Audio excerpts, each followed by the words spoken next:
की शुरुआत एक ऐसी खबर के साथ जो सोशल मीडिया पर आग की तरह फैल रही है।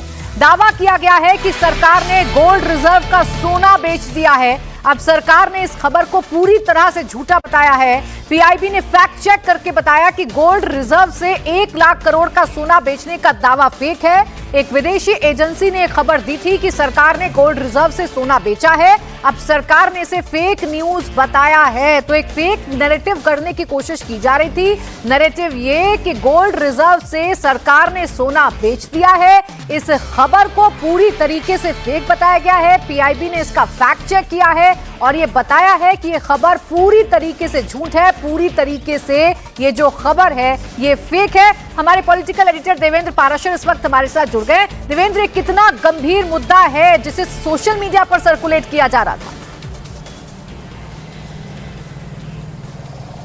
जी हाँ, बिल्कुल। और शुरुआत इस लिहाज से हुई कि एक फॉरेन न्यूज एजेंसी ने इस बात का क्लेम किया था और उसके आधार पर ये दिखाया था कि किस प्रकार से भारत में जो आरबीआई है, जो कि गोल्ड के रिजर्व को रखता है, उसमें कितनी बड़ी मात्रा में बेचा गया है। और ये इस संदर्भ में कि हम सभी जानते हैं कि डॉलर के मुकाबले रुपए की स्थिति कमज़ोर हुई है और क्योंकि गल्फ़ में क्राइसिस चल रहा है, तो उन सारी चीज़ों को के लिहाज से एक बड़े संकट के तौर पर उस एजेंसी ने इशारा किया, जबकि हकीकत इससे दूर दूर तक हकीकत से इसका कोई लेना देना नहीं। अगर 2025 से सितंबर 2025 के बाद के आंकड़े को देखें, फिर 2026 के मार्च के आंकड़े को देखें और मई के आंकड़े को देखें गोल्ड रिजर्व का, तो उसमें लगातार बढ़ोतरी हुई है। और भारत के पास जो रिजर्व है फॉरेन करेंसी और उसमें गोल्ड के हिस्से की बात कर लें तो उसमें बढ़ोतरी ही हुई है। तकरीबन 16.82% अभी है, जो कि सितंबर में 15 समथिंग था। तो उस लिहाज से अगर आप अंदाज़ा लगा सकती हैं कि एक तो गोल्ड रिजर्व में बढ़ोतरी ही हुई है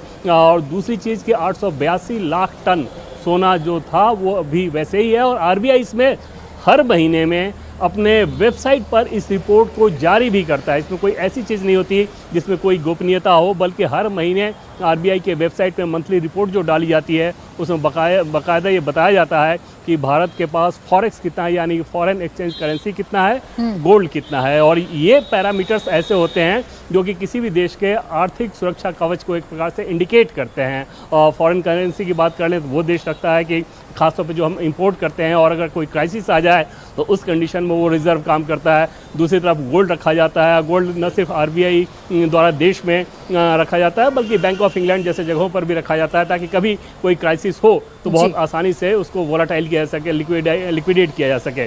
तो वो रिजर्व वैसा का वैसा ही है और निश्चित तौर पे उस एजेंसी की जो रिपोर्ट है उसे सरकार ने पूरी तरह से फेक बताया, खारिज किया है। देखिए, सरकार ने तो अपना दावा बता दिया है, सरकार ने तो अपना पक्ष बता दिया देवेंद्र, लेकिन जब से सोशल मीडिया पर खबर सर्कुलेट हो रही थी, विपक्ष के बड़े बड़े नेता इसे आधार बनाकर सरकार से सवाल पूछ रहे थे। अरविंद केजरीवाल कह रहे हैं कि प्रधानमंत्री तो कहते हैं कि झोला उठाकर वो चले जाएंगे, लेकिन हमें तो अपने देश में रहना है, तो बताना होगा सरकार को कि असली सच्चाई क्या है।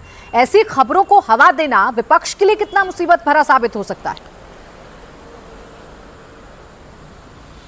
देखिए, जब से आप देख रही हैं कि ईरान क्राइसिस के चलते, इसमें कोई दौरा नहीं कि एक वैश्विक संकट है और उस वैश्विक संकट के चलते अगर आपको जो इंपोर्ट का जो बिल है आपका बहुत ज़्यादा अगर बढ़ गया है, तो उस इंपोर्ट के बढ़े हुए बिल के चलते आपको ज़्यादा फॉरेन करेंसी खर्च करनी पड़ती है या आपका जो रुपए है और डॉलर के मुकाबले कमज़ोर होता है। तो ये संकट तो वैश्विक जो क्राइसिस है उसके चलते एक समस्या है, लेकिन उस समस्या को इस रूप में प्रोपेगेट करना कि भारत में कोई आर्थिक संकट नज़र आ रहा है, कोई बहुत ढांचागत समस्या नज़र आ रही है, वो निश्चित तौर पे अपोजिशन के उस स्टैंड को देखें तो वो विचित्र ज़रूर समझ में आता है। और सरकार के सामने ये चिंता ज़रूर रहती है कि सोशल मीडिया के दौर में जहाँ पर फेक चीज़ें बहुत तेज़ी से ट्रैवल कर जाती हैं, उसको कैसे सही समय पर लगातार काउंटर किया जा सके, क्योंकि इन सब चीज़ों का प्रत्यक्ष या अप्रत्यक्ष आपके इकोनॉमी पर भी असर पड़ता है। और उस लिहाज से सरकार ने जैसे इस रिपोर्ट को देखा उसके बाद विपक्षी दल से निशाना साधने की कोशिश किए, तो आरबीआई ने क्लैरिफाई किया